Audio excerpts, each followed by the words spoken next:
Today, we're going to dive deep and decode the actual blueprint of, well, everything. From the screen you're looking at right now to the most distant stars, it all comes down to two key players: atoms and molecules. Let's get right into it.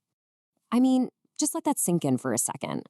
The exact same fundamental ingredients build a tiny grain of sand on the beach and a massive universe-bending black hole. That idea is just incredible, and it's exactly what we're going to unpack today. Okay, so let's start at the very, very beginning. We're talking about the most fundamental, indivisible unit that makes up all the stuff in the universe, the atom. Basically, an atom is as small as it gets in chemistry. It's the smallest possible piece of an element, say gold or oxygen, that still has all the properties of that element. You just can't break it down any further using chemical reactions. That's the bedrock. And honestly, the best way to think about this is with Legos. Seriously. Imagine hydrogen is a small, simple blue brick, and maybe carbon is a slightly larger, more complex black one. They're all different, but they're all designed to snap together. And by combining them in different ways, you can build literally everything. So what do these little bricks actually look like up close? Well, this diagram of a carbon atom gives us the basic layout. Right in the middle, you've got the nucleus, packed with positive protons and neutral neutrons. And then, whizzing around that center, you've got these tiny negative electrons. That simple, elegant structure is what drives all of chemistry. Okay, so we've got our building blocks. But then, why isn't the universe just, I don't know, a big chaotic soup of loose atoms? It's because they follow a very strict set of rules, kind of like a universal instruction manual for how matter behaves. So let's hop in a time machine for a sec. Back in the 18th century, scientists started noticing these really interesting patterns in their experiments. They were basically reverse engineering the universe's rulebook. And what they found? Well, it changed everything. Two laws in particular really laid the foundation. The first rule is so simple, but it's incredibly profound. You can't just snap your fingers and make matter appear out of thin air. And you can't make it just vanish either. In any chemical reaction, you always end up with the exact same amount of stuff you started with. It just gets rearranged into something new. And check this out. This diagram shows it in action perfectly. We start with 16 units of mass on one side and 2 units on the other. You let them react, and what do you get? Exactly 18 units. Nothing's lost. Nothing's gained. It's like the universe is a perfect bookkeeper. All right, rule number 2, and this one is all about having a reliable recipe. It says that a specific pure compound, like water or table salt, is always, and I mean always, made of the same elements in the exact same ratio by mass. The recipe never, ever changes. You know, water is the perfect example here. It doesn't matter if you get it from a tap, an ocean, or a comet in deep space. If it's pure water, the mass of the hydrogen compared to the mass of the oxygen will always be a ratio of 1 to 8. Always.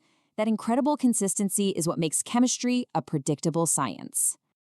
So this brilliant scientist, John Dalton, he looked at these laws and he put all the puzzle pieces together. He came up with this elegant theory that said, hey, all matter is made of these little things called atoms. Chemical reactions are just these atoms shuffling around, and compounds form when atoms link up in nice fixed ratios.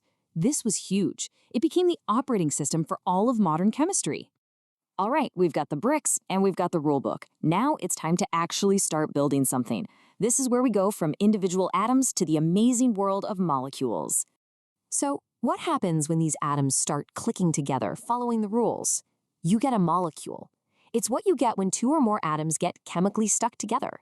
And it's the smallest possible particle of a substance that you can have. For instance, a single molecule of H2O is the absolute smallest thing you can point to and still call water. Now, here's a quick but super important distinction you've got to know. You can have a molecule of an element or a molecule of a compound. The oxygen we breathe, O2, is a molecule, but it's made of 2 identical oxygen atoms. Table salt, on the other hand, or NaCl, is made of 2 different atoms. So while they're both molecules, only the salt is what we'd call a compound. Okay, so we're talking about atoms and molecules, but let's be real. These things are impossibly, ridiculously tiny. You can't just pick one up and look at it. So how do scientists actually measure them and work with them? Well, they came up with a kind of secret code. I mean, this is the big challenge, right? If you can't see them or count them out one by one, how in the world do you know how many you have in a beaker? You need a clever way to count them by weighing them. And to do that, you need a brand new unit. And the answer is a clever little unit called the mole. And yeah, not the furry animal that digs up your yard. A better way to think about it is like the word dozen. You know a dozen always means 12? Well, a mole is just the chemist's version of a dozen, except the number it stands for is absolutely gigantic. I mean, just look at that number. That's a 6 with 23 zeros after it. It's a number so big it's almost meaningless to our brains. If you had a mole of basketballs, you could create a new planet the size of Earth. It's just mind-bogglingly huge. So that crazy, huge number, it has a name, Avogadro's number. And it's the magic key.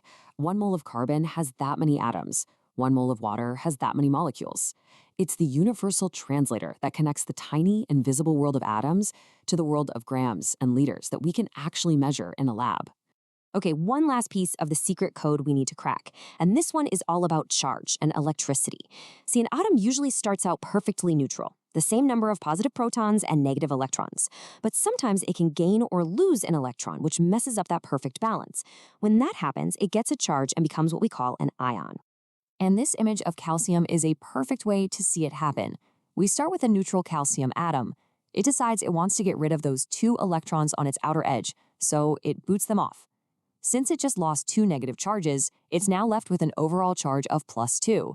And just like that, it's a calcium ion. This whole process is how things like salt stick together so well.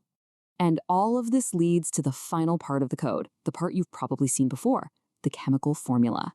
When a chemist writes H2O, it's not just random letters. It's a precise recipe.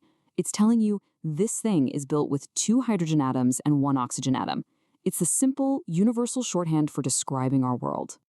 So let's just step back for a second. We've gone from a single, simple atom to the fundamental rules that govern them all the way to the complex molecules that build our entire reality. All of this mind-blowing complexity built from just a handful of building blocks and a few simple rules. It really makes you wonder, now that we understand the blueprint of the universe, what are we going to build with it next?